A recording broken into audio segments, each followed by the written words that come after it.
Assalamualaikum warahmatullahi wabarakatuh.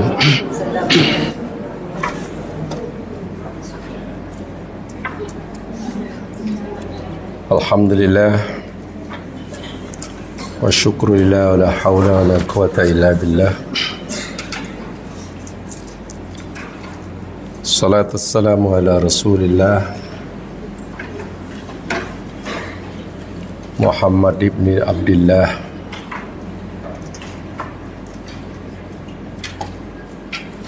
Abdullahi wa rasuluh wa ala alihi wa ashabihi wa mawalah. Raditu billahi rabba bil islami dina wa Muhammadin nabiyya rasula. Rabbi shrah li sadri wa yassir li amri wahlul 'uqdatam min lisani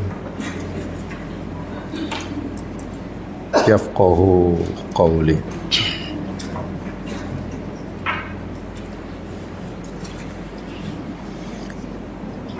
Sebelum kita mulakan majlis kita pagi hari ini, dipohon keikhlasan hatinya untuk memohon kepada Allah Subhanahu wa taala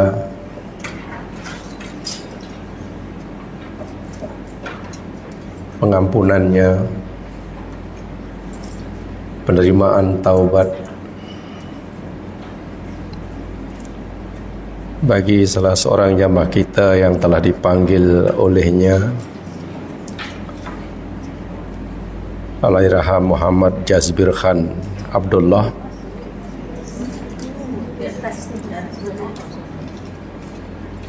telah meninggal pada 21 hari bulan September lepas. Mudah-mudahan Allah Subhanahu wa taala mengampunkan segala dosanya dan menerima segala amal baiknya. Bismillahirrahmanirrahim. Allahumma salli ala Muhammad wa ala ali Muhammad. Allahumma lakal hamdu kulluh wa lakal syukru kulluh wa ilaika yurja'ul amru kulluh ala niyatuhu wa sirruh.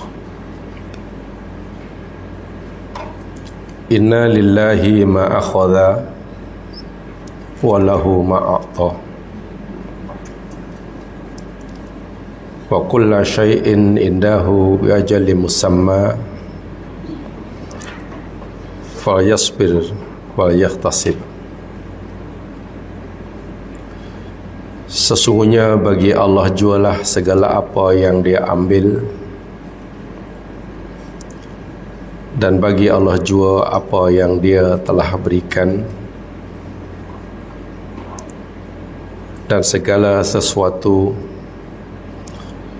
telah ditetapkan ajalnya di sisinya. Maka hendaklah kita bersabar dan mengharapkan pahala daripadanya. Allahumma inna fulan abdukal hakir ila rahmatik Muhammad Jazbir Khan Abdullah fi dhimmatika wa habli jiwarik kihi min fitnatil qabri wa adabin nar. Anta ahlul wafa wal haq. Allahumma ighfir lahu warhamhu wa'afihi wa'fu anhu. Innaka antal ghafurur rahim. Ya Allah, ya Tuhan kami, sesungguhnya hamba-Mu yang Kau telah ciptakan dan Kau telah sempurnakan ciptaannya, hamba-Mu yang sentiasa mengharapkan rahmat dan belas kasihan-Mu Muhammad Jabirhan Abdullah berada dalam lindungan dan penjagaan-Mu, maka lindungilah ya Allah daripada cubaan kubur dan siksaan api neraka. Engkaulah ya Allah zat yang paling berhak menunaikan janji dan hak. Ampunilah dia, rahmatilah dia. Sesungguhnya Engkau yang maha pengampun, lagi maha mengasihani. Allahumma ighfir li hayyina wa mayyitina wa saghirina wa kabirina wa dhakarina wa unsana, syahidina wa ghaibina. Allahumma man ahyaitahu minna fa ahyihi 'alal Islam, wa man tawaffaitahu minna fa tawaffahu 'alal iman. Allahumma rabbana la tahrimna ajrah wa la tudillana ba'dah. Ya Allah, ya Tuhan kami, ampunilah siapa saja yang masih hidup di antara kami dan yang telah mati daripada kami, sama ada yang dewasa maupun yang masih kecil, lelaki maupun perempuan di antara kami. Ya Allah, ya Tuhan kami, siapa saja daripada kami yang Engkau masih beri peluang untuk hidup, maka berikanlah kehidupan kepadanya dalam Islam. Dan siapa saja yang Engkau telah matikan daripada kami, matikanlah dalam iman. Ya Allah, janganlah Engkau halangi kami daripada mendapatkan kebaikan amalnya semasa hidupnya, dan janganlah Engkau sesatkan kami selepas pemergiannya. Allahumma anta rabbuh, anta khalaqtah, anta razaqtah, anta hadaitahu lil Islam, wa anta qabatta ruhahu, anta ta'lamu sirrahu wa alaniyatahu. Ji'na sufa'a faghfir lahu dhanbahu. Ya Allah, ya Tuhan kami, Engkau adalah Tuhan yang mencipta hamba-Mu,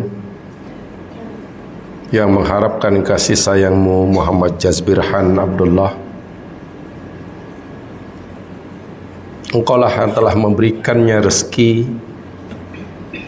bagi memudahkan kehidupannya di dunia menjalankan syariat-Mu. Engkaulah yang telah memberikan hidayah kepada agama-Mu. Dan Engkau jugalah ya Allah yang telah mematikan dan mencabut nyawanya. Engkau sajalah yang maha mengetahui segala rahsianya dan apa yang dia zahirkan daripada dirinya. Ya Allah, kami hamba-hamba-Mu datang kepadamu, memohon syafaat kepadamu ya Allah. Ampunkanlah segala dosanya dan terimalah segala amalnya.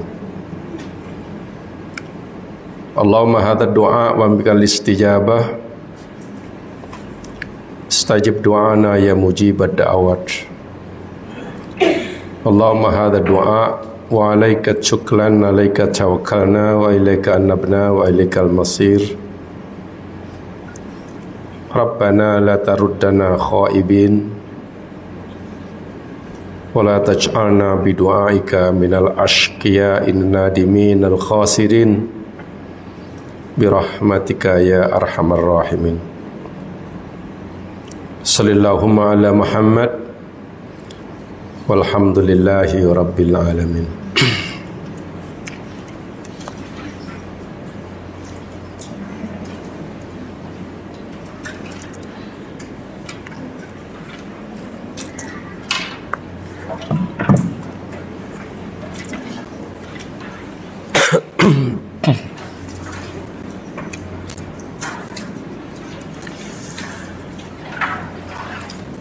Muslimin muslimat yang dirahmati Allah sekalian,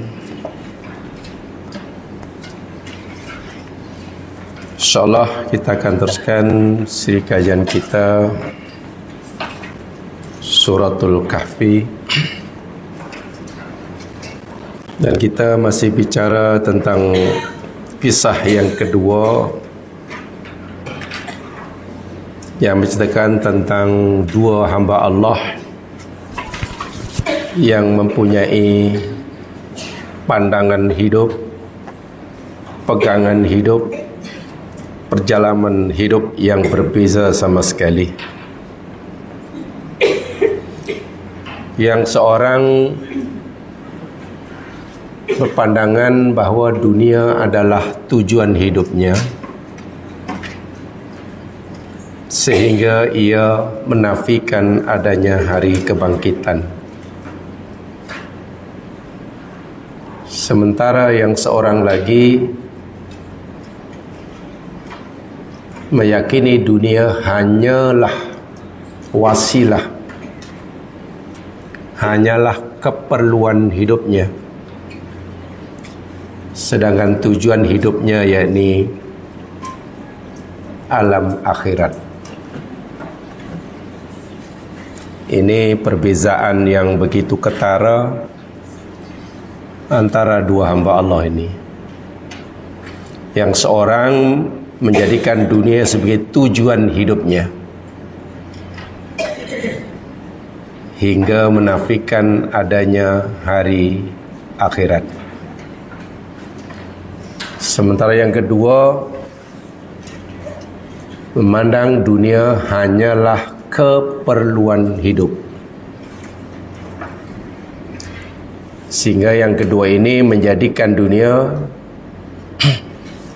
sebagai sarana, wasilah, kendaraan untuk mencapai tujuan hidupnya, yakni akhirat. Dengan angkuh dan sombongnya, orang yang pertama membanggakan kejayaan duniawinya yang hanya sementara. Bahkan dengan angkuh dan sombongnya, ia mengklaim bahawa semua itu semata-mata kerana kerja kuatnya, hingga menafikan adanya hari kiamat. Nasib baik kawannya yang punya pandangan hidup yang berbeza sama sekali, melihat dunia hanya keperluan hidup bukan tujuan hidup, tidak sedikit pun terpedaya, terpesona dengan kemelapan kehidupan duniawi saudaranya ini. Sebaliknya ia punya pendirian yang tegas dan jelas, sebagaimana yang dinyata oleh Allah dalam ayat yang ke-37. Mari kita pelajari bermula ayat 37. Ini respon, ini jawapan seorang Muslim yang melihat dunia hanya keperluan hidup dan akhirat jualah tujuan hidupnya. Sebab itu dia rela mengorbankan dunianya yang hanya sebagai keperluan hidup untuk mencapai tujuan hidupnya. Dia dengan penuh keyakinan memberi nasihat sekaligus teguran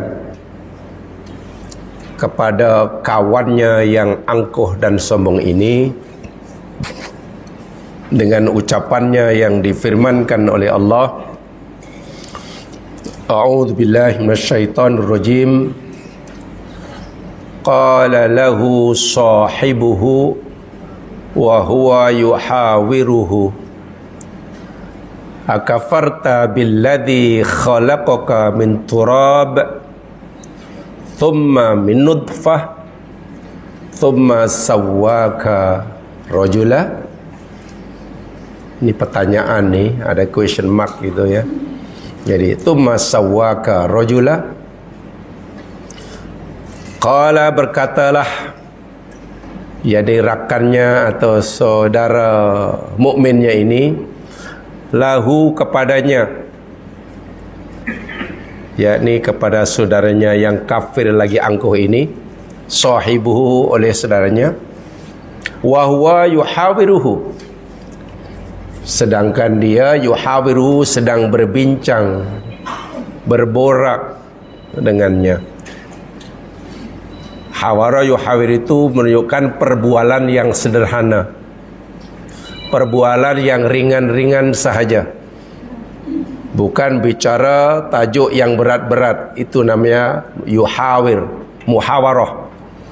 Ya, biasa borak biasa begitu, berbual biasa. Nah, dalam perbualan yang asalnya biasa itu, kemudian saudara mukminnya ini terus masuk pada tajuk yang lebih penting, lebih inti, lebih mustahak. Teguran langsung kepada kawannya yang angkuh ini. Apa dia? Akafarta billadhi khalaqaka min turabin. Adakah engkau kufur, wahai saudaraku, kepada zat yang telah menciptakan kamu daripada turab, thumma min nutfah, kemudian daripada nutfah, thumma sawwaka rajula, kemudian dia telah menyempurnakan ciptaan kamu sebagai seorang lelaki. Jadi ini bukan sekadar nasihat, tapi terus teguran, kritikan yang sangat keras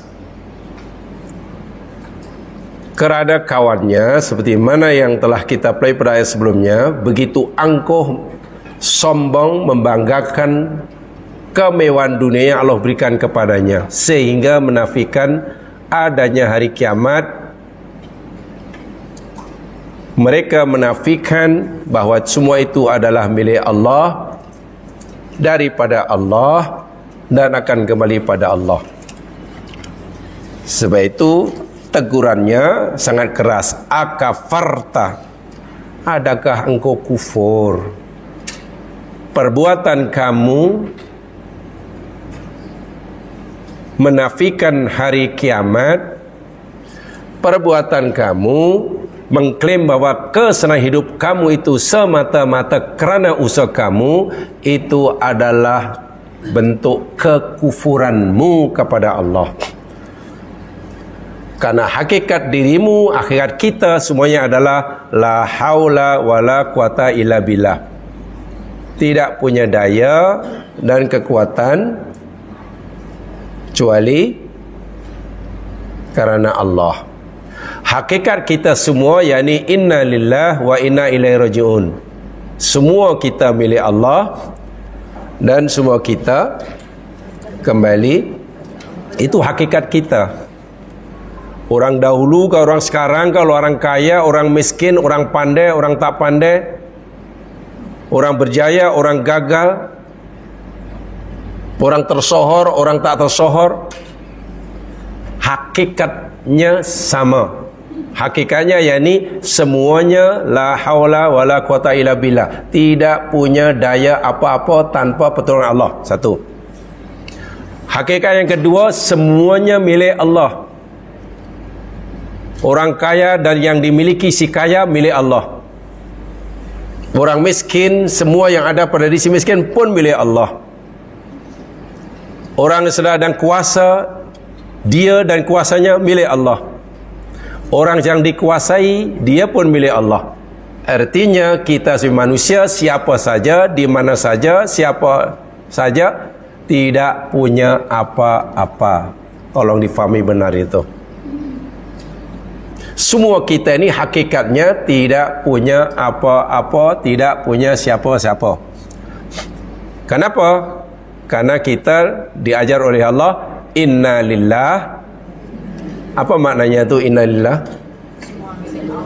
Inna lillah.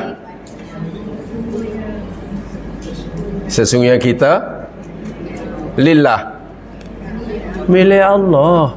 Itu tolong dicamkan betul-betul.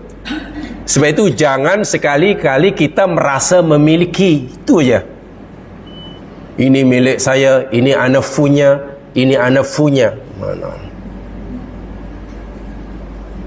Sebab itu tadi saya bacakan ucapan takziah Nabi ketika ada seorang sahabatnya meninggal. Nabi kata, inna lillahi ma'akhadha walahu ma'a'ta. Sesungguhnya Allah telah mengambil apa yang dia miliki. Ada orang tinggal mati oleh ahli keluarganya. Katalah seorang anaknya meninggal, kita bagi tahulah pada orang tuanya, puan, tuan, sesungguhnya Allah telah mengambil apa yang dia miliki. Jadi puan tidak kehilangan siapa-siapa. Itu maksudnya. Orang yang merasa tidak kehilangan apa-apa, sedih atau tidak? Orang yang tak merasa kehilangan apa-apa, tak merasa kehilangan siapa-siapa, sedih? Ya macam mana sedih tak kehilangan apa-apa? Bila orang akan merasa sedih dan tak puas hati? Bila ia merasa bila seseorang merasa kehilangan,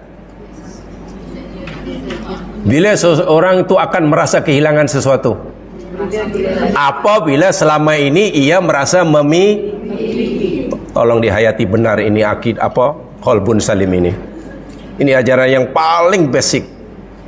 Anda tidak akan merasa kehilangan apa-apa jika Anda tidak pernah merasa memiliki. Betul? Tapi kalau Anda merasa memiliki, pasti Anda akan sakit nanti bila kehilangan. Sedangkan hakikatnya inna lillah.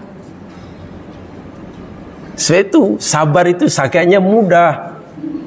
Kehilangan sesuatu sabar mudah karena kita tidak kehilangan. Jadi bila Nabi kata inna lillahi ma'akhadha, sesungguhnya Allah telah mengambil apa yang dia miliki, Nabi memberitahu kepada orang tua, ahli keluarga yang ditinggal mati itu, bahasa mudahnya puan atau tuan, sebenarnya tuan atau puan tidak kehilangan siapa-siapa.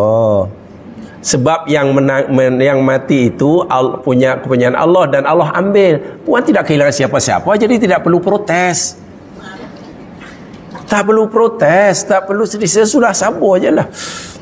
Tapi kadang-kadang tengok, kalau orang tak faham innalillah, walaupun selalu kata innalillah, innalillah, innalillah, akhirnya protes pada Allah. Ya Allah, kenapalah engkau ambil anakku? Apa salahku? Aku menunggu 15 tahun, aku jaga baik-baik, kenapa engkau ambil? Itu kan karena ia merasa Jamaah sekalian, itu milik Allah. Lalu kita merasa memiliki, mana kita sedang gaduh dengan Allah.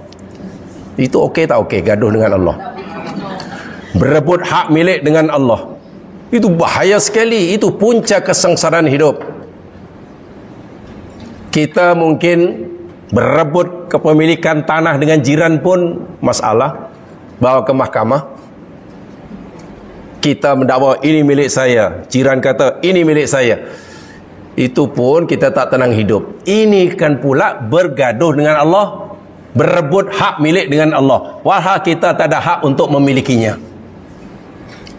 Nah, orang yang sombong ini merasa memiliki. Semua ini ana punya, semua ini usaha saya. Aku tidak akan miskin, aku tidak akan bankrupt. Lalu kawannya yang mukmin, "Hey bro, awak kufur pada Allah ke? Awak tidak punya apa-apa. Semua itu milik Allah. Kenapalah kamu kufur pada Allah yang telah ciptaan kamu? Dahulu kala kamu ini berasal dari turab. Bukan dari emas, turab. Asal mulanya bahan yang paling basic sekali, yakni tanah. Kemudian daripada saripati tanah, makan masa yang agak lama, jadi nutfah. Kemudian menjadi manusia dan seterusnya. Itulah. Itu tahapan-tahapan penciptaan yang Allah beritahu kepada kita di dalam Al-Quran ini. Jadi bagaimana mungkin seseorang yang faham akan asal usul penciptaannya tiba-tiba sombong kepada Allah, padahal asalnya hanya daripada turab, tanpa kuasa dan kehendak Allah dia tidak jadi siapa-siapa. Ya mas sekalian, coba renungkan betul-betul ya. Allah cipta kita asalnya dari tanah, betul ya? Quran kata tumbuh-tumbuhan yang ada di belakang rumah kita Allah cipta dari mana? Tu ada pokok rambutan, pokok inilah, petai lah, jering lah, bunga tai ayam lah, tai itik. Dari apa tu mana? Tanah, betul? Dari tanah. Itu apa namanya, cacing, binatang-binatang melata. Dari apa dicipta oleh Allah? Semua daripada tanah. Sekarang, kalaulah bukan kerana kehendak Allah, kita tidak akan jadi manusia, kita jadi pokok jering. Iya.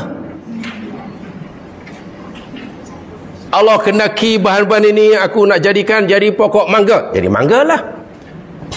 Yang ini jadi katak, jadi katak lah. Yang ini jadi manusia, jadi manusia. Semata-mata kerana kehendak dan kuasa Allah sajalah daripada tanah kita jadi kita. Sedangkan Allah boleh menghendaki daripada tanah juga jadi pokok rambutan. Subhanallah. Itu hendaklah difahami benar. Sebab itulah ilmu, kefahaman tentang asal usul kejadian kita itu termasuk ilmu pertama sekali yang Allah suruh kita mempelajari dan menguasainya. Dari mana kita tahu? Apa wahyu pertama yang dibawa oleh Jibril kepada Nabi? Iqra Bismi rabbikal ladzi khalaq khalaqal insana min 'alaq Iqra wa rabbukal akram alladzi 'allama bil qalam 'allamal insana. Kan itu wahyu pertama. Tengok, Iqra bismi rabbikal ladzi khalaq. Bacalah, kajilah dengan nama Tuhanmu yang Maha Mencipta. Al-Khaliq. Lalu Allah sebut, apakah ciptaan Allah? Dari sekian banyak ciptaan Allah, selain Allah itu namanya ciptaan Allah lah. Yang pertama Allah sebut, yang Allah suruh kita kaji, khalaqal insan min alaq. Jadi saya ulangi ini sekali, ilmu pertama yang Allah suruh kita mempelajarinya, menguasainya, memahaminya, yakni ilmu tentang asal usul kejadian kita. Jangan sampai kita lupa dari mana kita berasal, daripada Allah. Khalaqal insana min alaq. Allah belum suruh kita belajar yang bukan-bukan, belajar itu, belajar ini. Belajar solat pun belum waktu itu. Belajar wuduk lagilah belum. Pelajari, kuasai dahulu tentang ilmu asal usul kita, kemanusiaan kita, tentang diri kita sendiri, tentang diri kita sendiri. Dan Quran telah memberikan kita garis panduan yang sangat banyak. Kita dicipta daripada turabun, daripada turab kita menjadi manusia. Ini nikmat terbesar ya, nikmat terbesar Allah. Kenapa begitu? Kenapa Allah suruh kita mempelajari asal usul kita? Karena itu nikmat terbesar Allah. Gini, nikmat Allah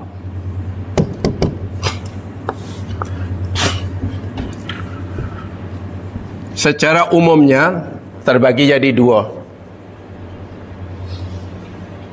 Yang pertama, nikmatul ijad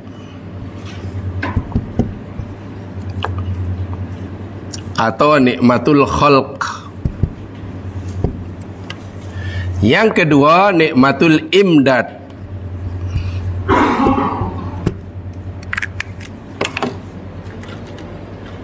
Nikmat Allah secara umumnya terbagi menjadi dua. Memanglah jumlah nikmat Allah ini tak terkira. Sangat banyak. Allah sendiri beritahu kita, wa in ta'uddu nikmatallahi la tuhsuha. Apabila kamu nak mencuba, nak menghitung, nak mengira nikmat Allah, kamu tak dapat menghitungnya. Sangat banyak.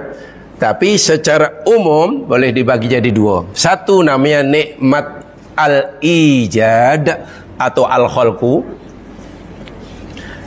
Ijad al-khalqu itu maknanya nikmat penciptaan, nikmat diadakannya kita.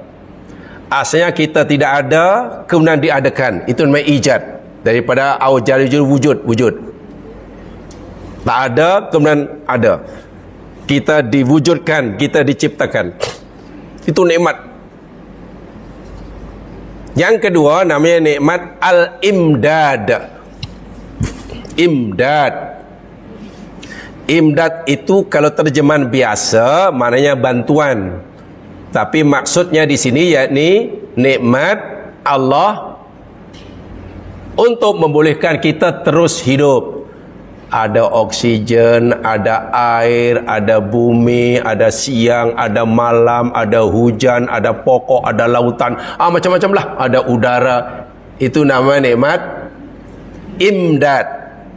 yakni nikmat Allah yang berupa sarana dan prasarana untuk membolehkan kita terus hidup, yang jumlahnya tak terkira. Nah, sebelum kita diwujudkan, sebenarnya nikmat imdad ini sudah ada. Bumi, langit dan isinya yang penuh dengan pelbagai keperluan hidup kita, Allah telah ciptakan sebelum kita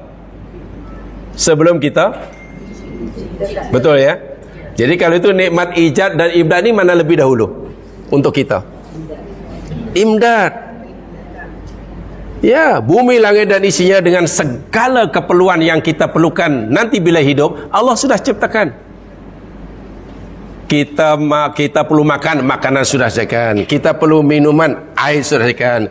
Kita perlu oksigen sudah disediakan. Kita belum pun diwujudkan. Setelah semua keperluan hidup Allah dah sediakan, baru kita diciptakan, diwujudkan. Nah, kewujudan kita itu nikmat ijad namanya, atau nikmat al-khalqu. Jadi bersyukurlah kita karena Allah telah ciptakan kita di dunia ini. Ini nikmat yang besar ini. Kenapa diwujudkannya kita di dunia sebagai nikmat yang besar? Begini, secara mudah saya ringkas saja. Jamaah sekalian, nanti di akhirat, orang-orang yang akan dimasukkan dalam surga adalah mereka yang pernah hidup di dunia. Betul tidak? Orang-orang yang akan menjadi ahli surga di akhirat, yakni mereka yang pernah hidup di dunia. Betul? Orang yang tak pernah hidup di dunia masuk surga atau tidak? Ya, nak macam mana hidup pun tak pernah. Orang-orang yang nanti akan menjadi ahli surga, yakni mereka yang pernah hidup di dunia. Sebab itu kalau kita sekarang oleh Allah dihidupkan di dunia, ijad namanya, kita diberi peluang yang besar oleh Allah untuk jadi ahli. Itu nikmat. Tapi jangan lupa, yang akan jadi ahli neraka di akhirat pun orang yang pernah hidup di dunia. Iya. Setiap manusia yang pernah hidup di dunia ada dua peluang sama besar. Satu peluang untuk masuk surga, satu peluang untuk masuk neraka. Lalu Allah suruh pilih. Bermakna kalau orang ingin jadi ahli surga, dia mesti hidup dahulu di dunia. Betul ya? Tak, yang tak pernah hidup tak akan mungkin masuk surga. Sebab itu nikmat ijad, nikmat Allah, nikmat yang besar tu. Syukurilah. Bila kita mensyukurinya, ya nanti dapat surga. Nah, untuk membolehkan kita terus hidup karena lahir, yalah kalau dalam kandungan ibu kita bergantung 100% pada ibu kita yang mengandung. Begitu lahir, Masya Allah, jantung kita kena kerja sendiri, paru-paru kita kena kerja sendiri, kita perlu minum, perlu makan, perlu oksigen. Tapi semuanya telah disediakan oleh Allah. Namanya nikmat imdad. Nikmat imdad. Jadi pakaian, baju, selipar, kasut, beg, itu nikmat apa namanya? Nikmat agak mana yang lebih penting? Nikmat ijad atau imdad? Mana yang lebih penting? Ijad atau imdad? Ya ijad lah. Kalau ijad tidak ada, kalau kita tak pernah wujud, perlukah ini? Orang yang tak pernah dihidupkan di dunia, atau baby yang gugur katalah, ya, tak pernah wujud, perlu nasi biryani gam? Tak perlu. Masya Allah, malangnya ya. Jadi ini sebenarnya hanya sarana. Imdad ini hanya sarana. Ini yakni sebagai wasilah keperluan hidup. Ingat ya, imdad itu hanya keperluan hidup. Malangnya si lelaki sombong ini menjadikan imdad ini tujuan hidupnya. Dan itulah yang Allah nyatakan dalam ayat ini, ditegur oleh sahabatnya yang mukmin, adakah engkau kufur kepada zat yang telah cipta kamu? Perbuatan kamu menjadikan nikmat imdad sebagai tujuan hidup kamu. Sikap kamu yang menafikan adanya hari kiamat. Keyakinan kamu, fahaman kamu, yang dakwaan kamu yang mendakwa bahawa kejayaan hidup kamu semata-mata karena usaha kamu, itu adalah bentuk kekufuran kamu kepada Allah yang telah mencipta kamu. Itulah maksudnya. Jadi keras sekali ini, ya. Akafarta itu bentuk pertanyaan, tapi di sini maksudnya jadi ta'ajub wal ingkar, ya. Akafarta, adakah? Kalimat adakah ini pertanyaan, tapi maksudnya bukan bertanya nak tahu. Sebenarnya yakni istifham ingkari wa ta'ajjubi. Orang yang bertanya mengingkari pandangan atau sikap orang yang ditanya, dan orang yang bertanya merasa pelik, merasa heran. Aku pelik lah kau boleh kufur ni, dan aku mengingkari kekufuran kamu. Tu akafarta. Akafarta itu banyak sekali ya, apa seperti ini dalam Al-Quran. Yamah rahimakumullah, di dalam Al-Quran memang adalah ayat-ayat yang mungkin sepintas lalu macam berlawanan antara satu dengan yang lain. Ada kadang-kadang dalam Al-Quran. Coba jamaah lihat ya. Ini kita coba buat kajian sikit tentang ayat ini. Pertama coba lihat surah Ar-Rum ayat 20. Sebab ayat ini ayat kauniyah ya. Ayat ini mengandungi maklumat-maklumat kauniyah. Lihat surah Ar-Rum ayat 20.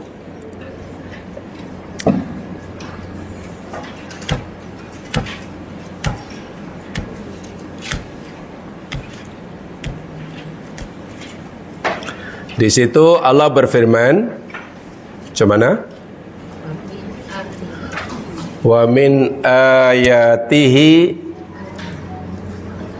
an khalaqakum min turabin thumma idza antum basyarun tantashirun. Tuh ya. Wa min ayatihi, dan sebahagian daripada tanda-tanda kebesaran Allah adalah an khalaqakum, bahwasanya Allah telah menciptakan kamu min turab. Okey, underline kalimat min turab. Allah cipta kamu dari turab. Tuma idza antum basyarun tantashirun, kemudian tiba-tiba kamu menjadi manusia yang bertibaran. Baik, di sini Allah kata Allah cipta kita manusia dari turab. Betul ya? Sekarang coba lihat surah Shad ayat 71. Surah Shad ayat 71.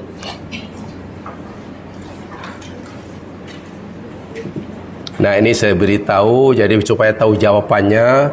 Nanti kalau ada orang tanya, tapi kalau yang tanya itu non-muslim, wah itu kata wajib tanya nanti. Saat non-muslim ini selalulah mencari-cari kesalahan Al-Quran. Wah, tak akan menemukan kesilapan Quran. Lihat surah Shad ayat 71.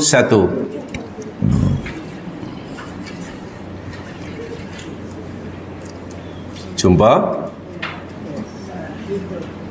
Apa ayatnya? Id qala rabbuka lil malaikati inni khaliqum basharam min tin. Ingatlah ketika Tuhanmu berfirman kepada para malaikat, sesungguhnya aku, kata Allah, hendak menciptakan manusia min tin. Apa di situ tin? Tanah. Yang surah Rum tadi min turab. Apa turab? Tanah. Udahlah bantai aja lah, tanah aja.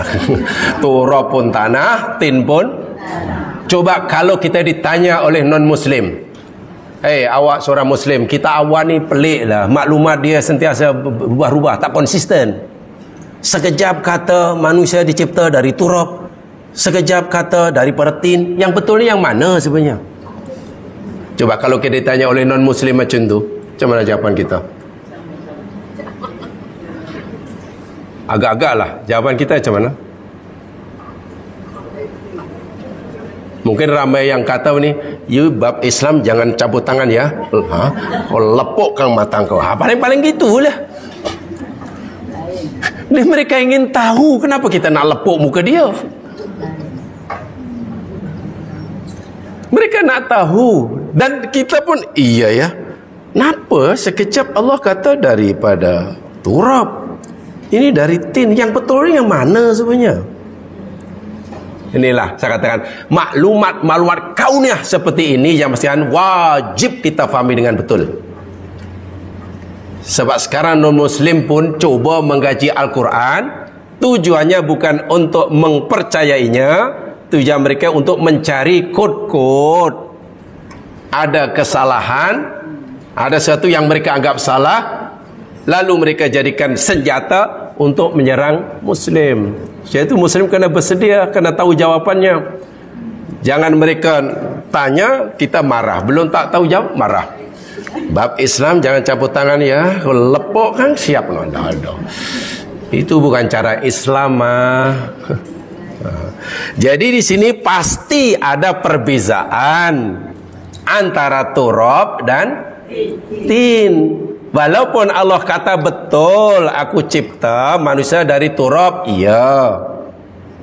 Betul Allah berfirman aku cipta manusia dari tin, tapi ada perbezaan antara turab dan tin.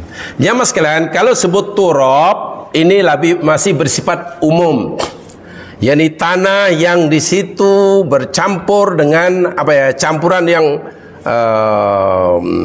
masih umum lah. Jadi komponen tanah termasuk di situ ada pasir, tanah liat, bahan-bahan organik, bahan-bahan mineral, bebatuan.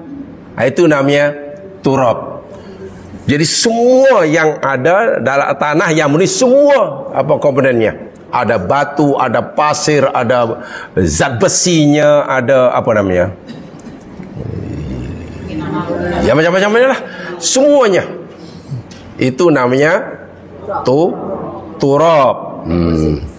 Adapun tin, tin itu lebih khusus lagi. Tin yakni mukawwanun daqiqun habibat min turab yatamassahu bi qat'i ala tamassuki indal balal bisabi tarkibiyatihi al-ma'daniyah ad-daqiqah wa asmi jismiyah saghir wa yatakawwanu min ma'din at-tiniyah daqiqah habiyah. Maksudnya kalau tin ini kalau terjemahan bebas ya, terjemahan bebas, bukan terjemahan yang betul sangat, tapi terjemahan bebas. Tin ini tanah liat, clay lah. Tin ini clay. Terjemahan bebas. Jadi komponen tanah yang sangat halus, butiran-butiran tanah sangat halus, yang mempunyai keupayaan, ya tamazu qadrihi, punya keupayaan, punya kemampuan untuk bersatu, jadi satu apabila basah. Tanah di situ ada komponen yang sangat halus, yang bila kita siram, komponen yang putih yang halus itu boleh menjadi satu, sehingga menjadi tanah liat. Jadi bukan malah pisah, tapi malah jadi satu. Jadi kerana mungkin komposisi mineralnya yang sangat halus, saiz zarrahnya yang sangat kecil, yang terdiri pada mineral tanah liat yang dan lain sebagainya.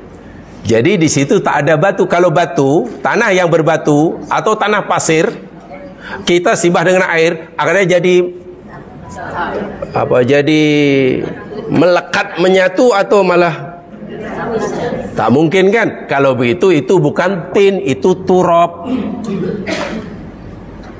Kita pergi ke tepi pantai, banyak pasir, kita simbah pasir. Apa ni pasir dari tadi tak akan lembik? Tak jadi tanah liat. Itu namanya turab.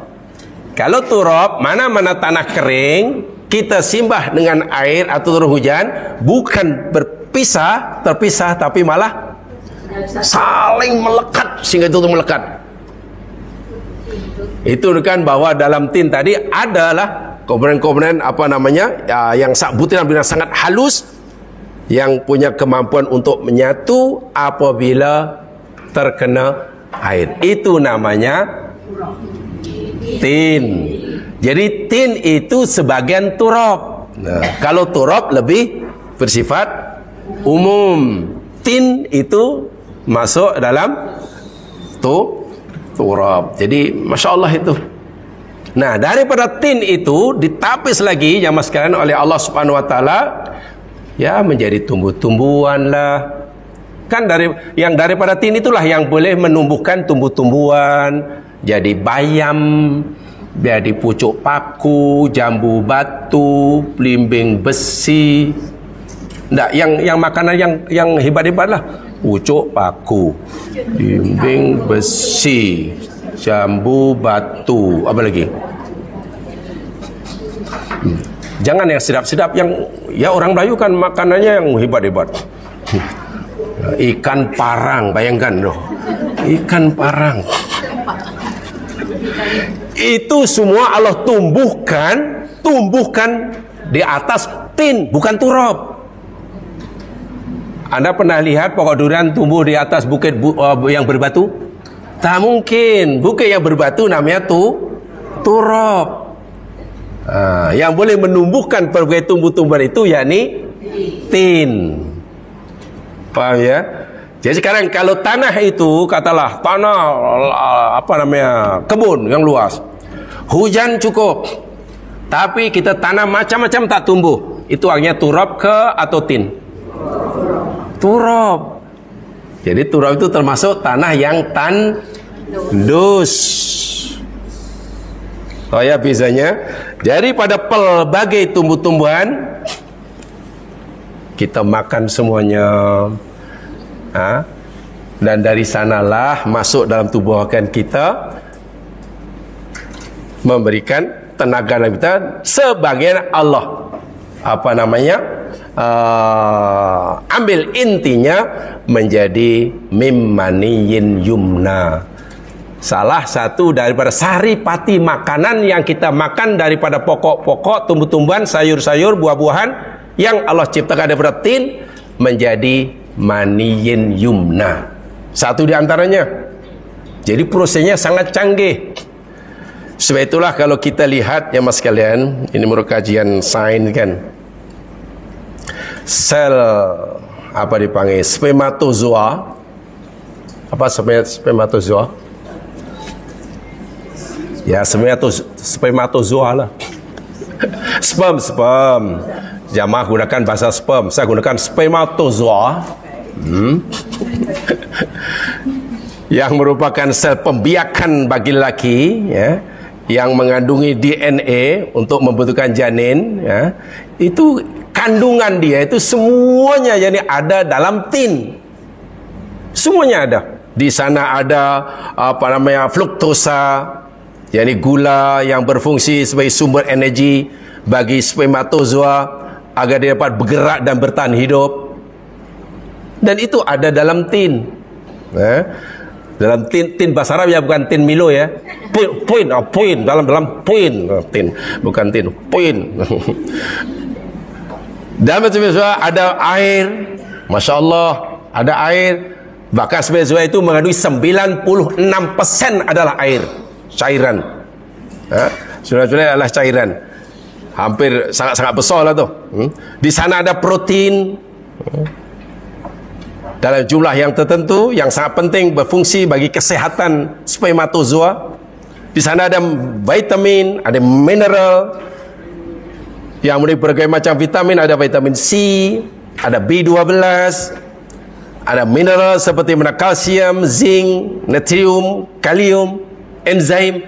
Semua itu rupanya ada dalam tin yang diserap oleh tumbuh-tumbuhan, kemudian kita makan dan ditapis. Bayangkan prosesnya.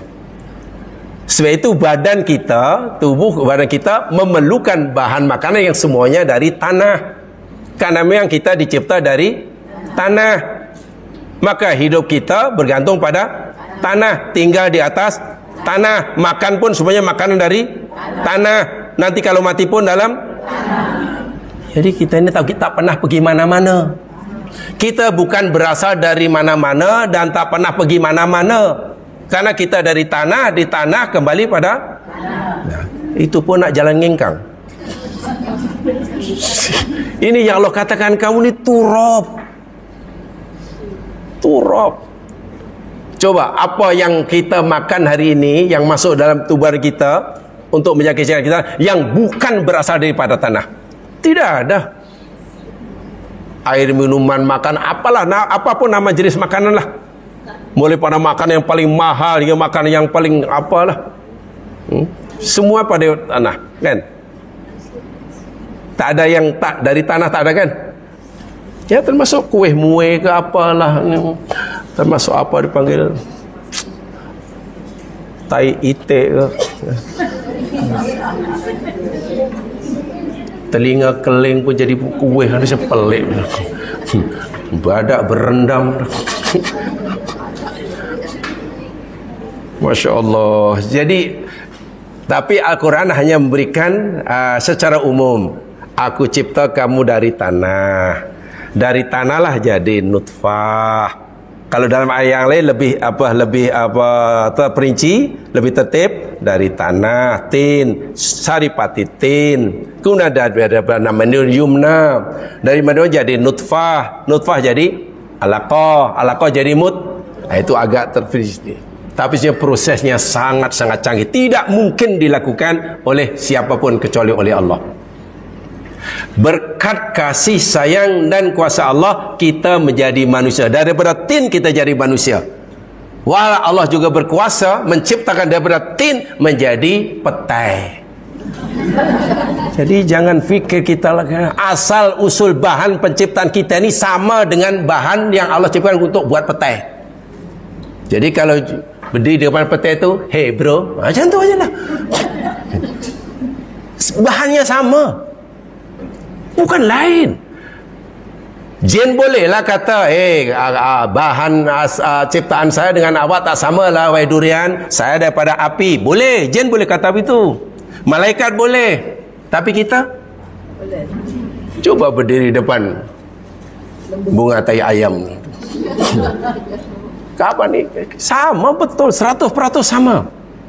Hanya dengan komposisi tertentu, campuran tertentu, kadar tertentu, Allah jadikan kita, Allah jadikan ini. Ini yang teguran keras daripada kawan yang mukmin ini. Awak kufurkah kepada Allah? Wahal bahan asal kamu ni pada turab. Waliyadzubillah. Sebab itulah ulangi sekali, ilmu pertama yang Allah suruh kita kaji, yang Allah suruh kita fahami, yang Allah suruh kita kuasai, ilmu tentang asal usul kejadian kita. Khalaqal insan min alaq. Itu kata min alaq, tadi min turab. Ini min tin, yang betul yang mana? Itu panjang ceritanya.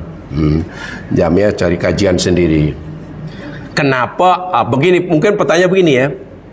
Kenapa Allah beritahu kita bahawa Allah mencipta manusia ni kali pertama Allah memberitahu kita asal usul manusia daripada alaq. Walhal asal usul kita ni berasal daripada yang paling awal sekali. Turab kan? Daripada turab, kemudian daripada tin, kemudian sulala min tin, kemudian min maniyin yumna, kemudian nutfah jadi soal aku tu peringkat berapa tu? Tapi kenapa pertama kali Allah beritahu kita dicipta pada min alaq? Itu pertanyaan yang tak mudah dijawab tu. Tapi boleh dijawab, bukan tak mudah. Boleh dijawab, bukan mustahil dijawab. Dan jamaah wajib tahu jawapannya. Kan seakan-akan apa ya? Seakan-akan sepatutnya kan Allah menyebut daripada yang pertama sekali, turab ke terus wahyu pertama, khalaqal insana min alaq. Itu pelik tu. Itu jawapannya masya-Allah tu jamaah sekalian. Pasti membuat kita makin sedar yang kita ini benar-benar lemah, tidak punya apa-apa. La haula wala quwata illa billah. Inna lillahi wa inna ilaihi raji'un. Pasti akan itu. Sarannya kita tahulah asal usul itu. Baik, itu teguran yang keras. Nasib baiklah kawannya ini tidak terpesona dengan gaya hidup kawannya yang angkuh lagi sombong. Perbezanya tadi saya katakan dalam memandang dunia. Ya, jadi begini secara mudahnya.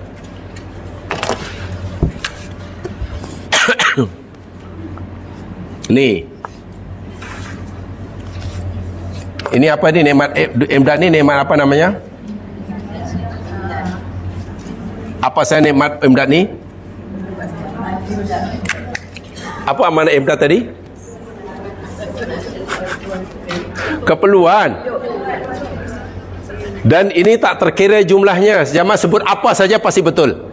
Minuman pun boleh, oksigen pun boleh, matahari pun boleh,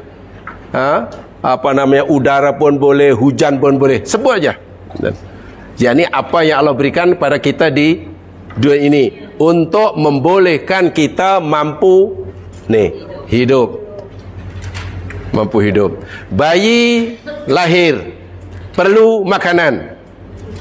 Makanan yang diberikan oleh baby apa namanya? Nikmat imdad. Allah sediakan dah. Belum pun baby diciptakan ke dunia, Allah dah ciptakan imdadnya, yakni ASI-nya sudah diberikan. ASI sudah disediakan oleh Allah. Tahu ASI? Air susu ibu malah ASI. Tengok tu. Itu namanya Imdad. Dan luar biasa ajaibnya, seorang perempuan, seorang ibu baru akan mengeluarkan ASI-nya jika ia mengandung. Itu pun dalam jangka masa tertentu. 2 tahun saja. Budak 15 tahun insya Allah akan berhentilah, stop production. Jadi maknanya memang itu rezeki imdad yang Allah khaskan untuk si baby tadi. Sebab dia belum boleh makan burger, mi tarik belum boleh. Takkan lahir terus pakai teh tarik. Namanya Nah, imdad ini zaman sekarang yang itu yang sombong itu, ashabul jannah sombong itu memandangnya, melihatnya, menganggapnya ia sebagai gharadul hayat. Gharadul hayat. Tujuan hidup. Bayangkan. Tujuan hidup. Sementara bi yang mukmin, ini kawan yang mukmin yang kita belajar ini, melihat, memandang nikmat ibdat itu hanya sebagai hajatul hayat, keperluan hidup. Beza atau serupa nih? Yang satu memandang itu tujuan hidup. Jadi kalau kamu sudah mendapatkan apa yang kamu inginkan, sudah selesai hidup kamu, habis, bahagia selama-lamanya. Tak perlu khawatir masa depannya. Karena di akhirat tidak ada apa-apa. Tak ada lagi. Sementara bi, ini yang kita bilang, tak, nikmat dunia ini, macam-macam ini, semua ini hai keperluan. Keperluan hidup, bukan tujuan hidup. Maknanya Allah sediakan imdad ini untuk memudahkan kita menjalankan tugasan sebagai hamba Allah bagi mencapai keperluan hidup. Sekarang pertanyaan yang mungkin lebih dalam lagi, tolong jawab dengan jujur. Kalau tak jujur nanti balik bingung. Orang yang telah mencapai tujuan hidupnya, oke, yang penting mana agaknya nih? Tujuan hidup atau keperluan hidup? Yang penting. Daripada dua ini yang terpenting mana? Tujuan hidup atau keperluan hidup? Atau begini contohnya, ada orang telah mendapatkan keperluan hidupnya tapi gagal mencapai tujuan hidupnya. Atau orang yang telah mencapai tujuan hidupnya walaupun tidak mendapatkan keperluan hidupnya, mana yang lebih beruntung? Tujuan hidup apa ya? Tujuan hidup, wa ma khalaqtul jinna wal insa illa liya'budun. Tidaklah aku ciptakan jin dan manusia melainkan semata-mata mereka menyembah. Tujuan itu menjadi jumpa Allah dalam keadaan radiyah mardiyah. Itulah tujuan hidup. Tujuan hidup kita ini nanti jumpa Allah, diterima oleh Allah dalam keadaan radiyah mardiyah. Kita ridha dan diridhoi di surga. Itulah tujuan hidupnya. Sekarang orang telah mendapatkan keperluan hidupnya mewah luar biasa, semewah-mewahnya, sangat mewah. Dia perlu makan satu pinggan tapi Allah bagi satu kolam makanannya. Tapi dia tidak mencapai tujuan hidupnya. Di akhirat tidak diterima oleh Allah di surga, tapi dihumban dalam neraka.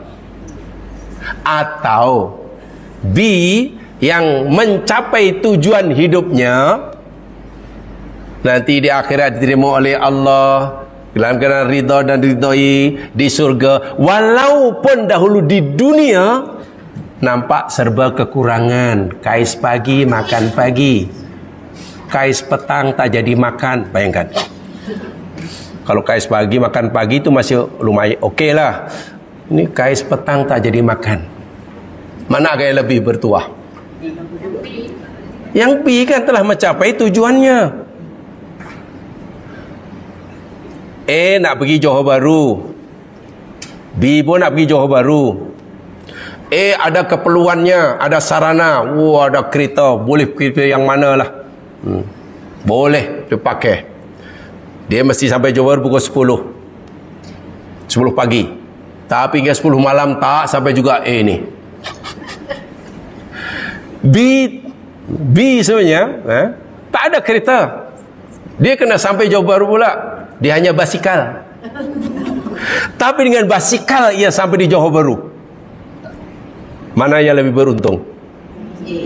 B lah, walaupun hanya basikal. Kan yang penting sampai Johor Bahrunya. Yang A ni walaupun punyalah koleksi kereta, tapi hanya terpacaklah ke nilai pimai-pimai tang tu. Inilah contohnya.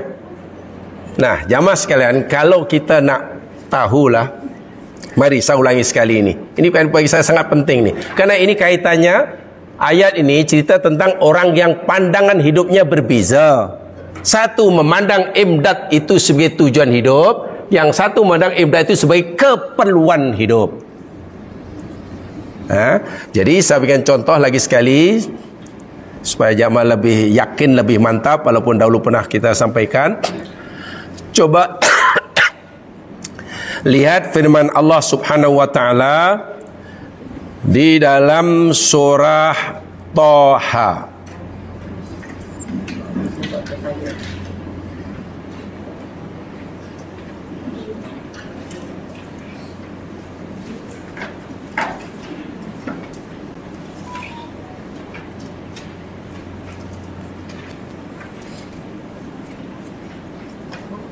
Surah yang ke-20, mula ayat 17. Ini saya ulangi sekali, ini pernah saya sampaikan. Tapi bagi saya sangat penting untuk selalu dipegangi dalam hidup, begitulah maksud saya. Jamaah jadi siapapun boleh, jadi apapun boleh, tinggal di manapun boleh, tapi tolonglah ajaran-ajaran Al-Quran seperti ini sentiasa menjadi panduan dalam hidup, bukan hanya sebagai maklumat. Ingat, ajaran Al-Quran bukan hanya sebagai knowledge, bukan. Ia panduan. Mula ayat 17.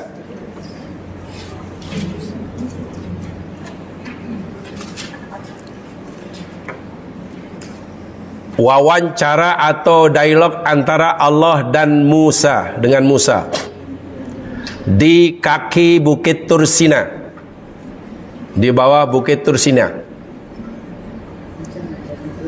Allah bertanya pada Musa, "Wa ma tilka biyaminika ya Musa?" Apakah itu yang ada di tanganmu wahai Musa? Panjang lebar Allah dialog dengan Nabi Musa. Satu kemudian antaranya, ini Musa, yang awak pegang di tangan kananmu itu apa Musa? Ini Allah tanya bukan karena Allah tak tahu. Ya. Musa menjawab dengan jujur. Qala hiya asaya. Ya Allah, ini adalah asaya. Apa? Tongkatku. Ya, tongkat lah. Ini tongkatku ya Allah. Lalu Nabi Musa cerita faedah tongkat. Atawakka'u 'alaiha. Apa artinya? Aku bersandar atasnya bila aku nak memanjat bukit atau nak menuruni lurah jurang. Inilah aku bersandar. Jadi untuk menjaga keseimbangan badan biar tak jatuh. Wa husyu biha 'ala ghanami. Dan dengan tongkatku ini ya Allah, aku memukul atau mencari makanan untuk kambing-kambingku. Waliya fiha ma'aribu ukhra. Dan bagiku pada tongkat ini masih ada manfaat-manfaat yang lain. Pertanyaan saya, Nabi Musa melihat tongkat itu, menganggap tongkat itu sebagai tujuan hidupnya atau keperluan hidupnya? Dalam ayat ini yakin? Yakin Nabi Musa menganggap tongkatnya sebagai keperluan? Keperluan kan? Untuk jaga badan, untuk ini ya Allah.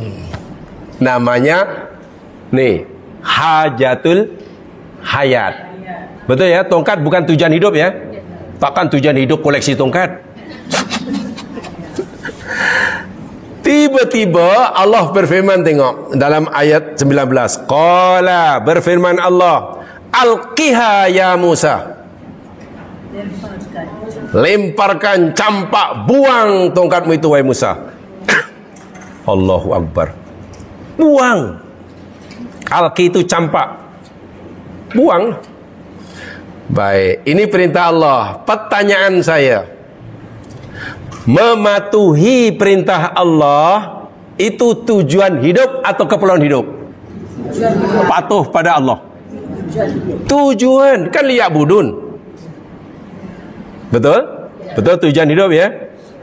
Jadi sekarang Musa dihadapkan kepada dua pilihan, kena pilih salah satu. Jika ia terlalu sayang tongkatnya karena tongkat ini keperluan hidup, ya abaikan sajalah perintah Allah. Langgar sajalah perintah Allah. Tapi jika Musa ingin memenuhi, melaksanakan perintah Allah, capai tujuan hidupnya, ia mesti rela kehilangan tongkat keperluan hidupnya. Ingat ya, di sini inilah maksud tujuan hidup ni. Kalau jamaah jadi Musa, pilih yang mana? Ini kalau sajalah, sebab tak mungkin jadi Nabi Musa. Cemana ni aku? Ini aku perlu sangat tongkat ini lah, perlu sangat. Kalau aku tak ada tongkat, habis lah ni di padang pasir ni, cemana ni? Ini nyawa kedua. Kenapa Allah suruh buang ni? Tengok. Berat pasti. Tapi Nabi SAW, oh, tujuan aku dicipta ni bukan untuk punya tongkat. Tujuan aku dicipta di sini, tujuan ijad dan khalqu ini bukan untuk koleksi tongkat. Tujuan aku diciptakan untuk mengabdikan diri semata-mata kepada Allah. Allah suruh buang, buanglah. Musa dah tak fikir lagi di tongkat ini, kalau apa akibatnya bila hilang tongkat, tak kisah. Akhirnya apa? Ayat 20. Fa'alqaha. Tengok. Lalu Musa mencampakkannya. Tengok di situ bukan tuma ya, fa. Fa itu mana lalu. Maknanya Musa tidak berfikir panjang.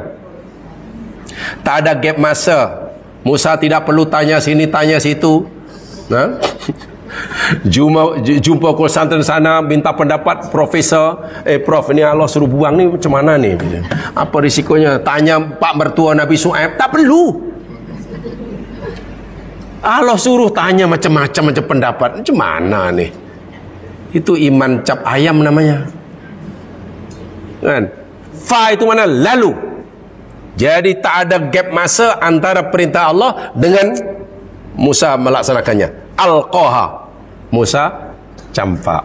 Ketika Musa telah mencampakkan tongkatnya, mana Musa kehilangan tongkat, mana kehilangan keperluan hidupnya, tapi dia telah mencapai tujuan hidupnya. Itu poin dia. Betul? Faham ya? Setelah dicampak, fa idza hiya hayyatun tas'a, maka tiba-tiba tongkat itu bertukar menjadi ular. Hayat itu ular, ya atas yang apa? Bukan ular mati, ular yang apa, yang tas'a lah, yang menjalar ya, apa? Bergerak ya. Lembu berjalan, burung terbang, ikan berenang, ular ya itulah merayap. Jadi bukan ulau yang besar, tapi bukan melingkau. Pertanyaan saya, sebagai manusia biasa, Musa ni manusia macam kita. Ada lapar, ada dahaga, ada sakit, ada sedih, ada takut, ada... Tengok ular yang besar tiba-tiba berada banyak, agak takut atau seronok? Iya, ada ular cantiknya ular. Pasti takut. Sebagai manusia takut. Kerana ia takut, agar Nabi Musa ingin duduk di situ tengok ular dekat-dekat, atau ingin lari? Ingin lari. Atau mungkin ada tak keinginan untuk melawan Musa, apa ular ke, membunuh ke? Pasti ada itu. Kalau aku lari selaju manapun, belum tentu aku selamat. Ular ini laju ni mengejar. Tapi kalau aku lawan nak pukul tu, aku dah tak ada tongkat. Kalau aku lawan belum tentu menang. Tapi bila aku lari belum tentu selamat. Sebab ular ni. Jadi pasti Musa akan memikirkan keselamatan dirinya. Pertanyaan saya, keselamatan diri daripada dipatok di ular itu keperluan hidup atau tujuan hidup? Keselamatan diri, selamat, senang, tujuan, keperluan hidup. Jawabnya kena yakin. Kalau tak yakin balik bingung, ganti. Sebab ini Al-Quran. Itu keperluan hidup. Keperluan hidup, keselamatan diri, tak dipatuk ular, itu keperluan, bukan tujuan hidup. Betul ya? Keperluan hidup. Tapi tengok apa kata Allah dalam ayat 21. Qala, berfirman Allah, khudha wala takhaf. Musa, tangkap itu ular. Jangan takut. Aduh. Ikut hati nak lari, ikut hati nak menyelamatkan diri. Tapi perintah Allah kata tangkap, jangan takut. Okey, mematuhi perintah Allah keperluan hidup atau tidak hidup? Tujuan hidup. Jika Nabi Musa melaksanakan perintah Allah, tangkap, ya Musa tidak boleh lagi berfikir aku selamat atau tidak. Itu dah tak penting lagi dah. Matilah, tapi yang penting aku ikut apa kata Allah. Tapi kalau dia mengutamakan keperluan hidupnya, lari saja dan abaikan perintah Allah. Tapi ingat, mengabaikan perintah Allah, neraka jawapannya. Mati dipatuk ular karena melalui perintah Allah, surga letaknya. Musa cukup hebat dalam hal ini, ya, karena Nabi Allah. Ditangkap itu ular. Setelah ditangkap, sanu'iduha siratahal ula, Allah berjanji aku akan kembalikan ular itu menjadi kan semula. Asalnya tongkat jadi. Faham ayat ini? Ayat ini bukan cerita biasa ya Masihan. Ini cerita yang sangat dalam sekali. Dan itu hendaklah dipegangi. Musa rela kehilangan keperluan hidupnya semata-mata karena ingin mencapai tujuan hidup. Musa rela mengorbankan keselamatan dirinya semata-mata karena ingin mencapai tujuan hidup. Baginya tak ada masalah. Begitulah maksud ayat ini. Tapi insyaAllah kita taklah diuji seberat macam ini. Taklah suruh tangkap ular atau gajah sedang naik angin. Paling-paling diuji adalah kecil aja, lapor sikit aja. Kadang bukan diuji yang besar-besar, ya lah keinginan. Makan masih cukup, rumah ada, kenderaan ada, badan masih sehat, makna masih cukup lah. Hanya kerana keinginannya ingin lebih mewah, lebih senang, ada peluang untuk rasuah diterima. Coba macam mana? Wah, bukan terdesak. Wah, kalau tak terima rasuah pun dia masih boleh makan dengan selesa. Jadi mana tujuan hidup itu dikorbankan begitu mudah? Ingat, itu amanah sangat berat sekali. Neraka jawapannya.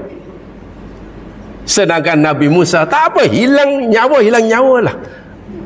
Karena keselamatan diri, keselamatan apa, kehilangan apa, keperluan hidup tak jadi masalah. Yang penting seseorang telah berjaya mencapai tujuan, dan tujuan hidup yakni mematuhi perintah Allah. Perintahnya dijalankan, larangannya jangan terlalu mengerikan. Nanti jadi apa yang aku buat, nanti apa untung ruginya lah, apa untung ruginya pula lah. Inilah pengajian malangnya dalam Ashabul Jannah ini ada dua orang yang betul-betul berbeza pandangan hidupnya.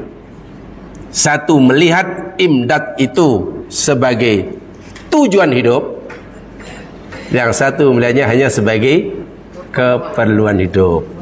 Nah, yang punya pandangan keperluan hidup itulah yang menegur dia, Kamu kufur kepada Allah yang telah Nah sekarang sebab gini jamaah sekalian, kalau seseorang sudah mencapai keperluan hidupnya, tujuan hidupnya, orang akan menganggap keperluan hidup itu sudah menjadi tidak ada harganya. Seseorang yang telah mencapai tujuan hidup memandang keperluan hidup itu sudah tidak ada nilainya, karena sudah capai kan. Tujuan hidupnya mesti sampai Johor Bahru, masih misal tak punya kereta. Tidak kan yang sudah capai tujuan dia. Dan ini dinyatakan oleh Allah masih dalam kisah Nabi Musa. Jamaah boleh melihat dalam Al-Quran juga disebutkan, dalam surah Toha pun ada. Tadi ayat berapa tadi? Nah sekarang ayat sebelumnya, jadi ayat 9. Sebelumnya itu 9 dah. Ini matematik yang longgar, pasti lulus. Jadi belajar matematik yang berarti yang longgar, pasti lulus. Mula ayat 9. Ya biar lengkap pemahaman kita, biar holistik dan komprehensif. Saya tunjukkan sekali. Ayat 9, Allah tanya pada Nabi Muhammad SAW, wahal ataka hadithu Musa, Muhammad, adakah telah sampai pada kamu cerita tentang Musa? Lalu Allah ceritakan, id ra'a naran faqala li amlihim kutu inni anastu nara. Ketika Nabi Musa melihat api, lalu dia berkata pada ahli keluarganya, isteri dan keluarganya, dalam perjalanan balik dari Madian ke Mesir, wahai keluargaku, istriku, kamu tinggal di sini ya, umkuthu, diam-diam di sini. Ini anastu naron, sesungguhnya aku sedang melihat api dengan rasa gembira. Anasa dengan ro'a itu maknanya lain ya mas kan? Sama, ada bersama tapi berbeza. Ro'a itu maknanya melihat tanpa ada perasaan apa-apa. Melihat karena tak buta, itu ro'a lah. Kalau anasa, melihat disertai dengan rasa gembira, seronok. Seorang ibu kehilangan anaknya, disuruh makan, cari, lalu nampak anaknya jauh, gembira. Itu namanya anasa. Jadi Nabi Musa melihat api dengan rasa gembira. La'alli atikum minha biqabasin au ajru 'alan nari huda. Boleh jadi mudah-mudahan aku boleh memberikan kepada kamu sedikit daripada api itu, atau aku mendapatkan petunjuk daripadanya. Musa dalam perjalanan balik dari Madian ke Mesir membawa binatang ternakan dan membawa istrinya di kaki Tursina, lagi-lagi di Bukit Tursina. Malam itu sangat sejuk, gelap gulita. Tiba-tiba Musa melihat api. Hatinya pasti seronok kan, dalam kegelapan melihat api, dalam kesejukan melihat api. Agaknya macam mana? Seronok kok? Happy lah. Sebab itu Nabi Musa, kamu tinggal sini ya, aku nak pergi api itu. Boleh jadi itu ada tuannya, kita boleh menginap satu malam di situ ke, atau ambil bara api ke, buat la'allakum tastalun. Boleh gini. Pertanyaan saya, api yang dilihat oleh Musa dalam keadaan kegelapan dan kesejukan itu, menurut pandangan Musa waktu itu, api sebagai tujuan hidup atau keperluan hidup? Betul, keperluan hidup. Keperluan hidup karena Nabi Musa perlu hangatkan badan, perlu cahaya kan? Betul ya, keperluan ya? Baik, baca ayat berikutnya. Ayat 11. Falamma ataha nudiya ya Musa. Maka tatkala Musa tiba sampai ke tempat di mana ada api, di tempat yang diberikan api, nudiya, dipanggil. Ada suara memanggilnya. Wahai Musa, inni ana rabbuka fa'la'na 'alaika. Sesungguhnya aku adalah Tuhanmu, maka tanggalkanlah kedua capalmu. Innaka, sesungguhnya engkau bil wadil muqaddasi tuwa. Engkau telah berada di lembah yang disucikan. Tuwa nama dia. Tuwa itu nama lembah tu. nama kawasan di kaki Bukit Tursina di mana Nabi Musa dapat wahyu, namanya Tua. Tua. Sesampai di situ Allah panggil Musa, Musa, aku adalah Tuhanmu. Allah maksudnya. Sebab itu tanggalkan kasutmu wahai Musa. Mufasir banyak memberi pendapat. Ada yang mengatakan karena kasut Nabi Musa ada najis. Ada yang mengatakan itu, wallahu alam. Dan sekarang Yahudi bila nak solat tak pakai kasut. Karena dahulu Nabi Musa ketika dilantik oleh Allah jadi Nabi, Allah suruh tanggal kasut. Yahudi sekarang bila solat tanggal kasut. Di Madinah tanggal kasut. Sahabat Nabi bagi tahu pada Rasulullah, ya Rasulullah, ni Yahudi ni bila sembahyang tanggal kasut dia. Macam mana? Nabi kata, kalau itu kamu bila sembahyang pakai kasut. Nabi malah suruh orang mukmin sembahyang memakai kasut. Tujuannya supaya berbeza dengan itu tujuan dia. Dululah, sekarang kalau pakai kasut malah dihalau, ditambat oleh Syiah.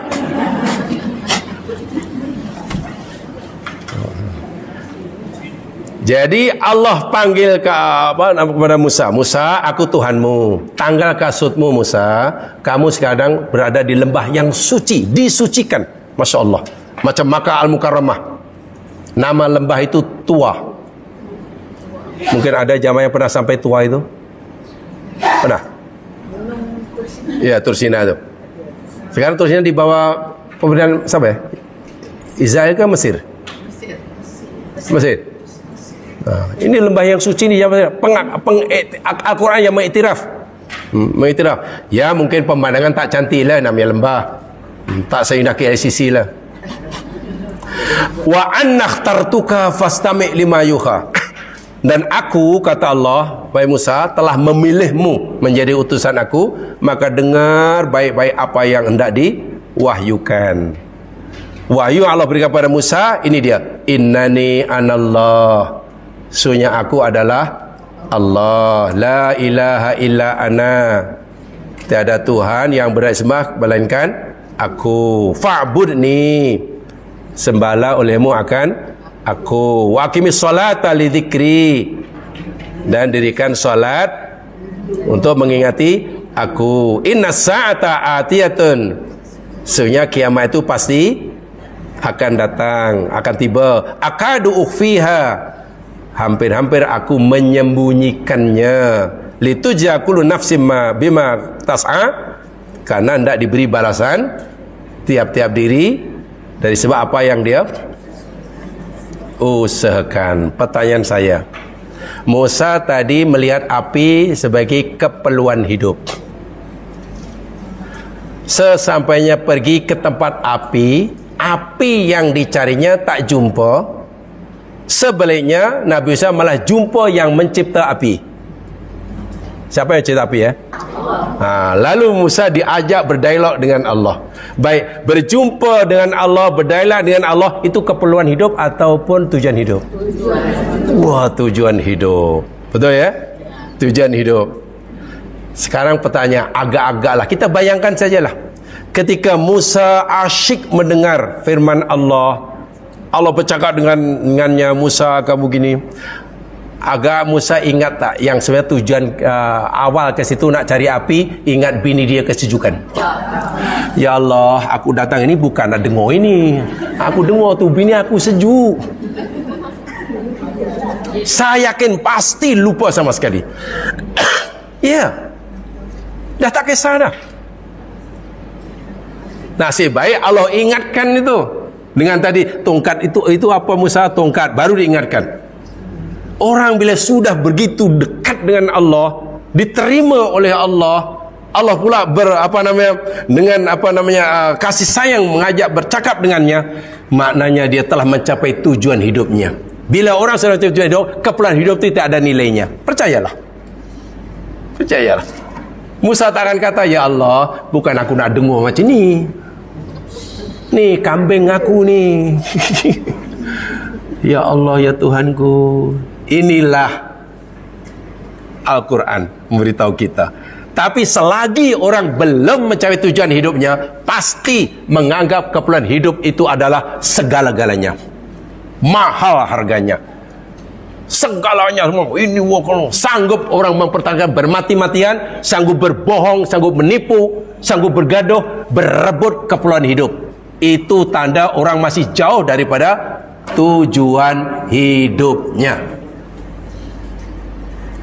Sahabat Nabi semua telah mencapai tujuan hidupnya. Bila telah mencapai tujuan hidupnya, Abdullah bin Auf, sebab itu bagi mereka ya biasa-biasa saja. Karena Allah berikan dunia ini sebagai kendaraan akhirat. Karena akhirat. Boleh difahami?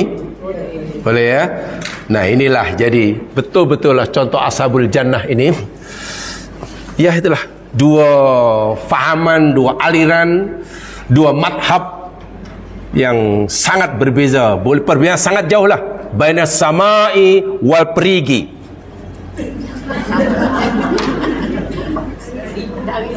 antara langit dan perigi, bukan bumi. Kalau bumi masih dekat, perigi itu lebih dalam lagi. Jadi baina samai wal perigi. Ya, bayangkan yang satu memandang dunia itu segala-galanya, hilang maknanya susah, Allahu Akbar. Yang satu tak apa, tak kisah, yang penting aku sudah punya Allah. Yang seorang tidak kisah kehilangan pemberian Allah asal ia masih memiliki Allah. Yang satu, yang penting aku dapat pemberiannya, kehilangan yang memberinya pun tak kisah. Wal'iyadzubillah, tu'adzubillah. Inilah fitnah dunia yang sangat-sangat berat, yang akhir-akhir ini ramai orang terberdaya lebih mengutamakan keperluan hidup sehingga sanggup mendapatnya dengan cara apa sekalipun. Wahal dengan cara begitu ia akan kehilangan tujuan hidupnya, dan itu penyesalan yang tidak akan ada kesudahannya. Dan penyesalan itu bermula daripada saat ia menemui ajalnya hingga nanti dihisab di akhirat. Menyesalnya luar biasa. Masa hidup memanglah belum menyesal. Dan itu ada dalam Quran banyak sekali. Baca kisah Qarun dan Fir'aun, nanti akan menemukan. Qarun menganggap, Fir'aun menganggap iblat itu tujuan hidup, tapi akhirnya apa yang mereka alami, Quran telah menceritakan kita dengan sangat panjang lebar dan jelas sekali. Mudah-mudahan dapat manfaat. Mudah-mudahan bisa menyampaikan. Alhamdulillah kalau dapat kongsi bersama. Ya, benar-benar Allah jua, silap kelemahan di sendiri. Subhanakallahumma bihamdika asyhadu an la ilaha illa anta astaghfiruka wa atubu ilaik. A'udzu billahi minasyaitonir rajim. Wal 'ashr.